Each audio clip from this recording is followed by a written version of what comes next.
Yo, what up? Okay, so as y'all seen by the title, basically I'm doing a reaction video. I've done reactions before.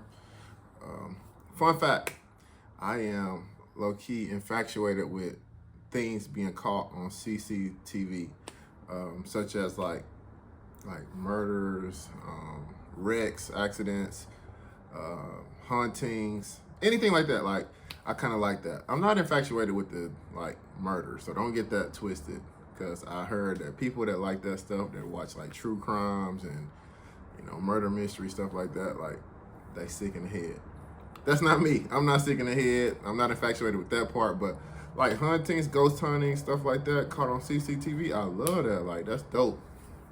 So I'm gonna try not to yap too much. I'm gonna try not to keep pausing and stopping, but I'm gonna react, you feel me? So let's do this, man. And this is basically a few videos about disturbing encounters that's caught on CCTV. In the forest though, it's in the forest, so we're gonna see how that goes. In January 2015, a group of New Zealand film students...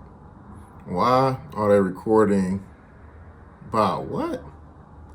Where they at? Hold on. Sorry, I know I started already. My fault. Hold on. Let me just rewind it real quick. Let me figure out where they at. And they said 2015, right? New Zealand film students were recording outside their school at Auckland's Parnell railway station. The footage you're seeing now was recorded by a student named Chris Muir. Okay. For a few minutes, Chris and his friends were messing around and having fun as they filmed. But that's when the group spotted a man and a woman wearing creepy white masks hiding in the tall grass next to the station and staring ominously at the camera. Hold on.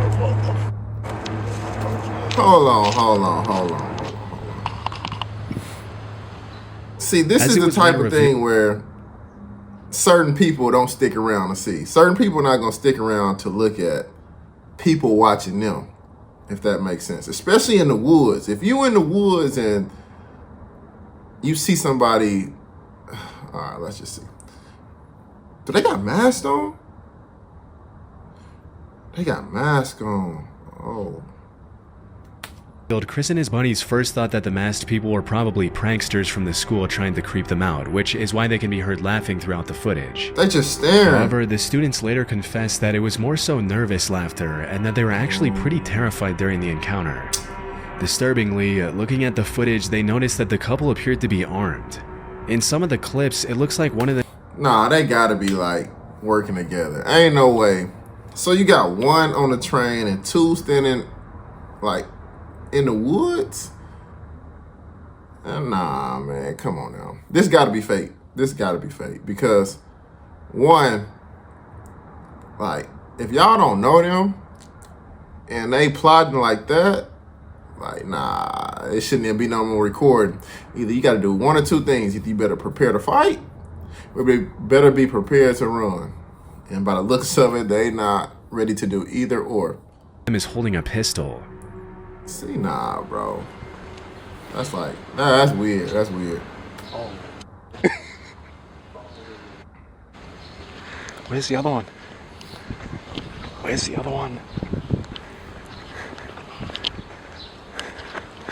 I don't see him. As soon as the suspects got... You trying to record. See, that's the time to run.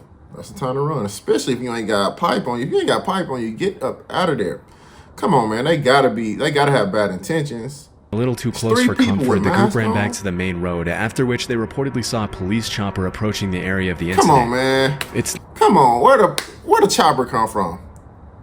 Now, they all recording and looking for these people, and then all of a sudden a helicopter pull up? Not entirely clear who called the cops that day, but based on my research, this wasn't the first time the couple had harassed the public with their creepy masks and weapons.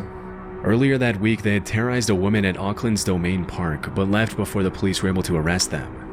When the cops arrived at the train station, Chris and his friends gave them the report, after which the Auckland Police Department uploaded a Facebook post where they urged the suspects to come forward and warned civilians to stay far away from the masked couple if they saw them.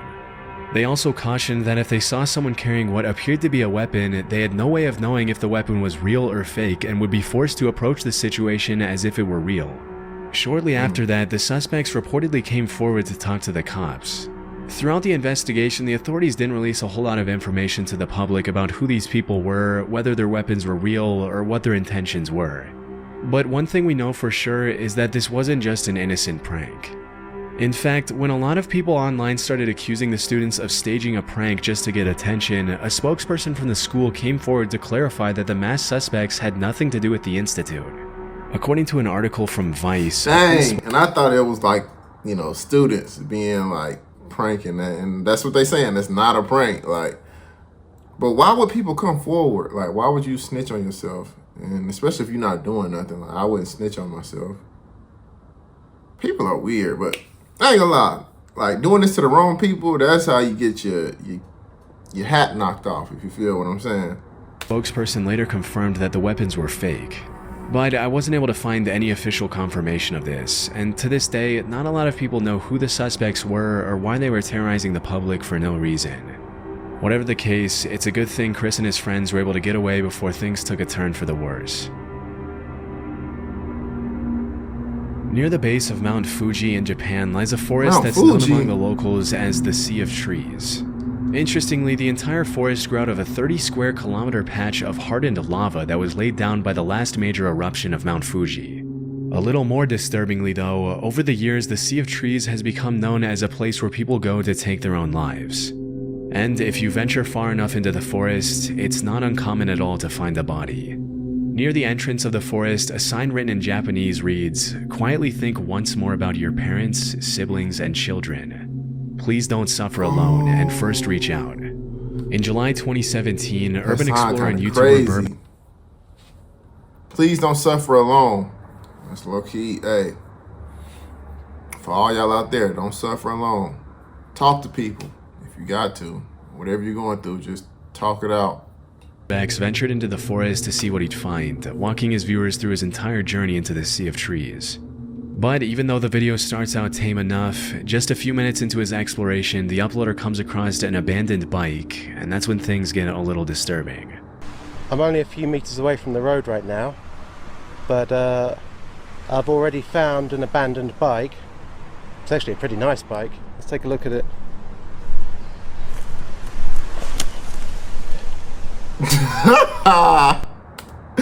He checked the pressure on that tire. He might have to steal that. You gonna steal the beach cruiser, bro? Just in case you want to ride out. I don't blame him. I don't think he's been here a long time. What do we got in here? And there's a packet for a knife. I think I've just found some kind of note in a bag. It says 1211. I can't quite make out. I think this is somebody's name just here, and I'm not sure what this means. On top of the bike, Burbex finds an empty piece of packaging for a kitchen knife, and a few minutes later, he comes across a note written on a plastic bag. The note translates to 1211 verified, Fuji Yoshida police station verified, meaning it's likely evidence of someone who abandoned their stuff to take their own life in the forest. Wait. So they left the knife package on the seat. And I guess as he's going through the stuff, he finds a note that says basically this person is about to kill themselves, a suicide note. Confirmed by the local police station. It's incredibly haunting to think how many lives have been lost in that forest over the years, and even more disturbing to think that any random passerby could easily find the body while exploring the terrain. Over the years, the Japanese government has implemented several measures, such as placing security cameras near the entrance to track those who walk inside, as well as training volunteers to talk to the visitors who are thinking of taking their lives. Still, that's crazy. That's crazy. So people just go there just to take their life? Nah, that's a cemetery. This hasn't stopped people from following through with it, and the fact that the media has really played a big part in sensationalizing the forest in recent years hasn't helped either. In early 2023, a man named David Meredith was taking his usual evening stroll through his neighborhood in Red Deer, Canada, when he suddenly saw a bull moose eating next to a tree. Hoping to catch a better glimpse, he hid behind the tree to watch. And that's when the moose turned around and started charging at him. To understand how incredibly dangerous this is, keep in mind that an adult male moose can run faster than 35 miles per hour, which is almost twice as fast as the max speed for the average human male. Even though moose aren't generally aggressive, they can easily trample and kill a human if they feel threatened, which is probably what happened here. Fearing for his life, David hoisted himself up the tree next to him to avoid getting stabbed by the moose's Nah, I know it's people out here that'll be like, moose's friend, like, I want to pet the moose. Nah, you'll be alright. Hey, moose are huge. Those are some huge animals. Ain't no way. How Buddy get up this tree though? That's what I'm like. How? Houseway, how you get up this tree? I want to see, like, I want to see how that happened. How you get up the tree? Hopefully they show the tree. But that moose look huge. He just ran me up a tree.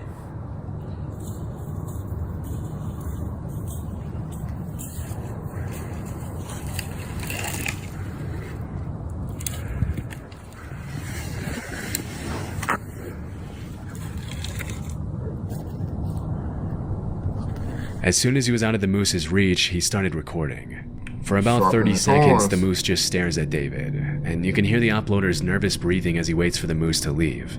But shortly after, the moose starts charging back and forth with its head down, which is a clear sign that it's stressed and would probably trample David if he were to come down or fall from the tree.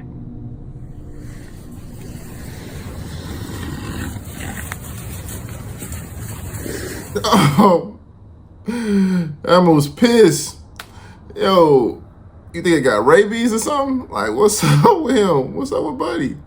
Like, the moose see you in the tree, why don't, like, just leave? It's no longer a threat. Like, bro, what's on this moose mind?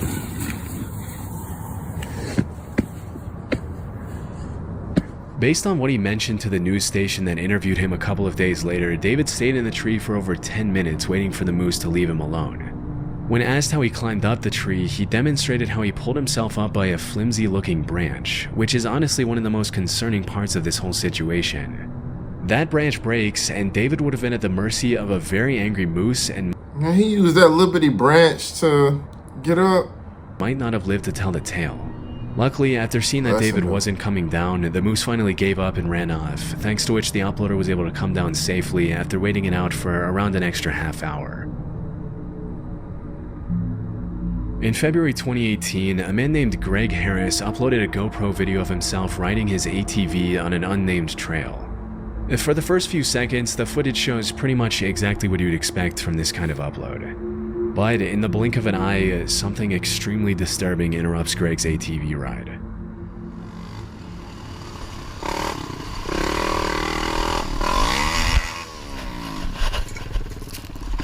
Oh, what happened?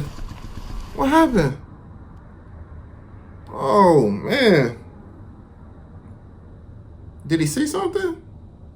Why he flop, or did he hit a bump? I don't know. It looked like he kind of like hit a bump or something. Like, why he flop back like that? Hold on.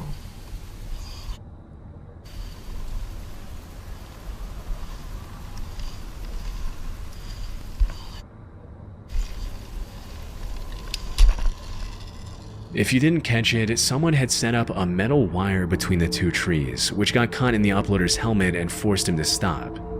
It's pretty disturbing to think that if Greg hadn't been so lucky, he could have been decapitated by the wire.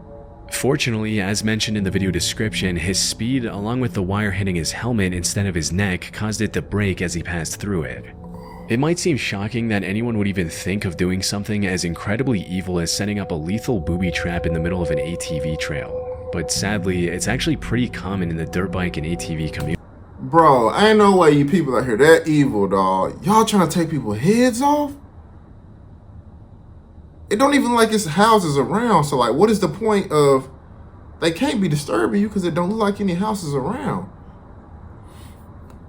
Bro, y'all, it's some sick people out there, bro. You can't even ride an ATV in peace. Bro, he could have lost his whole head. Sometimes these wires are set up by people trying to keep bikers off their property.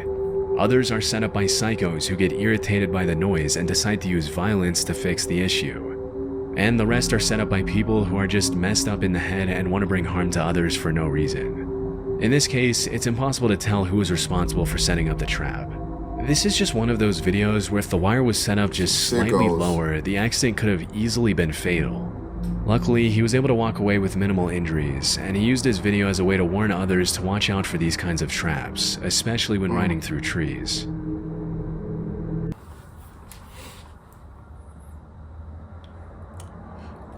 It looked like it's only a few more. That's like a few more videos. I'm gonna end it here. You know, first one on this channel. This is not a bad channel at all. Chilling Scares. Yeah, I'm gonna have to come back and do more reaction to these videos. It's gonna be a part 2 to this. This is just part 1. So it's the video title 6 most disturbing Forrest encounters caught on camera. So we just did 4. I'll do the other 2 later, along with some other videos that I got planned. So that'll be dope. But yeah, see, I like stuff like this, man. This is the type of stuff I like, and I think I'm gonna start doing more and more reactions to these type of videos.